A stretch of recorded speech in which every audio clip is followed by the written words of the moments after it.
What happens if a student does well in your school? Like, how do you recognize them? What are some of the things that you will be able to do to create systems for recognition, to value students, right? To deal with discipline in a restorative way so that students are not just being punished, but they're also learning from the particular issue so that they don't do it again.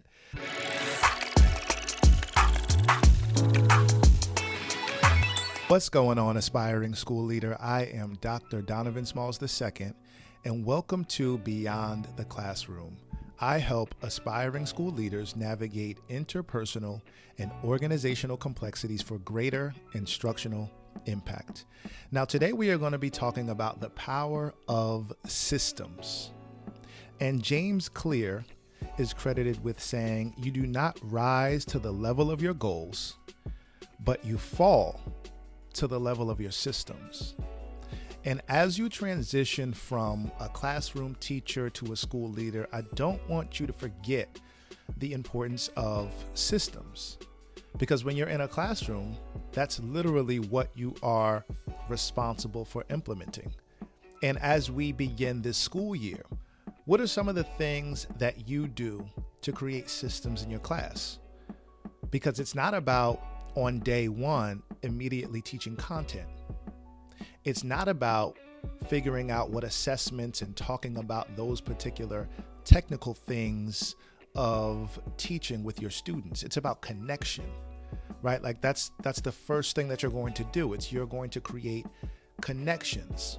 And then from there, you're going to establish what? Your protocols, your procedures, your systems. What does it look like in your classroom when a student needs to use the bathroom? Is there a system for that? What does it look like when a student doesn't have a pencil or a notebook for the day? What does it look like when a student in your classroom forgets to bring their charger and they can't charge their Chromebook? What systems do you have in place as a classroom teacher to smoothly run your classroom? And it's the same thing as a school leader. So obviously, you are not going to have as structured of a schedule as a school leader as you would as a teacher, but you will if you create it. You will if you understand the importance of systems and how effective you can be as a school leader if you create those systems. And so what are some of the things that you are going to do as a school leader when you first arrive to the building? Are you going to just go to your office, sit down, and start answering emails? Is that a part of your system? Are you going to do a walkthrough of the building to make sure that the infrastructure is ready for teaching and learning? What are some of the systems that you are going to implement when you become a school leader? Why? Because again, you are only going to rise to the level of your systems. Too many times as school leaders, we focus on the fruit of the issue as opposed to the root of the issue when it comes to dealing with complex situations. And what I mean by that is if you have a discipline problem, then most likely you have a culture problem. You have a systems problem. So what happens if a student does get in trouble? What happens if a student does well in your school? Like, how do you recognize them? What are some of the things that you will be able to do to create systems for recognition, to value students, right? To deal with discipline in a restorative way so that students are not just being punished, but they're also learning from the particular issue so that they don't do it again. Are you going to have them do an accountability project with one of your school counselors and then present it to the individuals who are involved in that particular infraction, right? Like, you have to think of things in systems.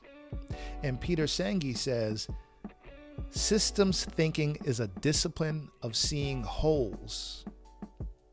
It is a framework for seeing interrelationships rather than things, for seeing patterns of change rather than static snapshots.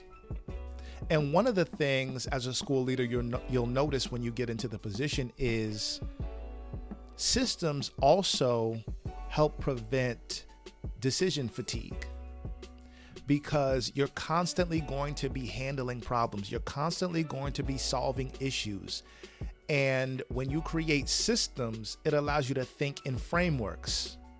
So for example, when a teacher or a student brings a particular complex situation to me, I'm constantly filtering that issue through the lens of a framework. I'm thinking about, does this issue involve our school counselors, right? Like, is it more of some sort of, bullying issue? Is it more of a code of conduct issue? Is it something that I have to deal with, right? Is it serious enough that I immediately have to bring it to the school principal, or can I handle it on my own based on the principal's values, right? You have to start thinking of things in systems and in frameworks. Another example, if you are implementing some sort of program, let's say you are in charge of your intervention and referral services program, your INRS program, once you become a school leader, right? So typically, you will be focused on analyzing data to then see where students might not be doing well, what type of interventions that you might need to implement, what type of behavior issues do you have to address, what type of classroom teaching strategies do you also have to address, right? All of those things as an INRS coordinator, you might have to be responsible for overseeing. And so I want you to think about, you received the training at the district level. You've also trained your teachers. You collaborated with an academic interventionist, so you understand the importance of collaboration. You've created a document that lays out the particular process in terms of implementing and reporting, not reporting, but referring a student to the program. You've done all the groundwork. But when it comes time to actually receive referrals, you aren't receiving any referrals from teachers. Now, you can easily, again, look at the fruit of the issue in terms of not receiving the referrals, or you can be proactive and be a self-reflective leader and understand and look in the mirror and say, what did I do wrong? Where do I need to improve? Where do I need to adjust my systems and my processes so that it's more clear of how we can support teaching and learning? I want you to think about the systemic approach that you can take to maybe inspect what you expect. What type of monitoring process did you implement in your INRS program that allows you to check in with teachers and team leaders to see academically how students are doing? Did you connect with your data manager to then print out the grade reports of students that have D's and F's, and then go back to your teachers to have critical conversations about how you can improve teaching and learning? Did you do all of those systemic things as opposed to looking to the fruit of the issue and saying, well, we need to address grades? Yes, you need to address underperformance, but how can you do that? You do it with looking at your protocols and looking at your processes, looking at your procedures. Essentially, you're looking at the entire system. And so I want to talk about 5 key principles about school leadership and systems so that you can take some practical strategies with you when you become a school leader to be more effective in your role. So number 1, I want you to focus on building strong systems, because success in leadership doesn't come from simply setting ambitious goals. Yes, you can set your goals, but how are you going to meet those goals? How are you going to then monitor those goals? How are you going to go through the iteration process to improve those goals? How are you going to adjust those goals? Are the goals too low? Do we set the bar too low? Do we set the bar too high? All of those things are extremely important when it comes to building strong systems, because again, as James Clear says, you're only going to rise or fall to the level of the systems that you have implemented. Number 2, prioritize process over outcomes. And that's with anything that you do in leadership. Prioritize your process or the processes that you have in place over the outcomes. Because sometimes when we focus on the outcomes of a thing and we don't hit those particular goals, then we focus on why we didn't hit those goals and not necessarily the system that created the goals in the first place. Did I create a system in isolation, or did I collaborate with somebody else or a team of people to get different perspectives and different views in terms of how we can improve teaching and learning? So all of those things matter when it comes to prioritizing the process over the outcomes. And what I've noticed is that when you prioritize the process, you truly understand and you can walk through the different intricacies of how to improve student achievement. But if you don't look at some of those complex interpersonal and organizational aspects of school leadership and of learning and of teaching, if you don't focus on the process part of that, then your outcomes are truly irrelevant. And so again, we have to notice and truly understand that we can't always focus on the fruit of the issue, because sometimes the fruit is what it is, but it is what it is only because of the systems that we have created. Number 3, embrace systems thinking. I want you to think about the most effective teachers that you know, or the most effective school districts that you know, or the most effective and the best leaders that you know. Why is it that some schools, some teachers, some leaders are better than others, or more effective than others? Most of the time, it's because of the systems that they created. If you look at a lesson plan, it truly is a system, because you have your objective, which is going to drive everything that you do in the lesson, along with the assessment, whatever formative assessment that you, and summative assessment that you have created, right? All of that works in concert.